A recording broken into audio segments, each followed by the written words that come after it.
كلمة حق فيه يوسف القرضاوي.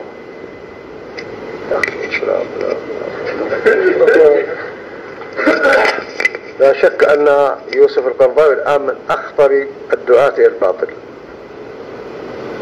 وأرى أنه من الدعاة على أبواب جهنم والعياذ بالله، وخطره خطر ماحق على الإسلام وأمة الإسلام.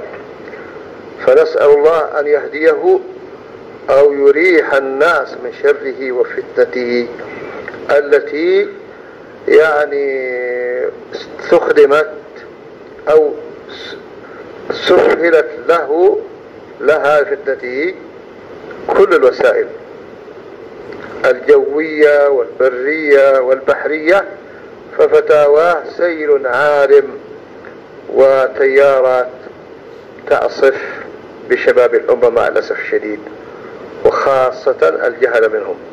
فنسأل الله أن يكف بأسه وشره ويريح الناس من فتنته.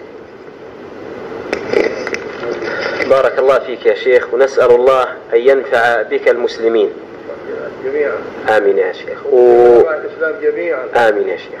وعلماء المنهج السلفي خاصة. وهذه حياة المسلمين لا يكفي فيها الواحد ولا الاثنان ولا 100 ولا 1000، فتحتاج إلى جهود كثيرة جدا من كل مخلص لله تبارك وتعالى يريد لهذه الأمة الخير والسعادة في الدنيا والآخرة.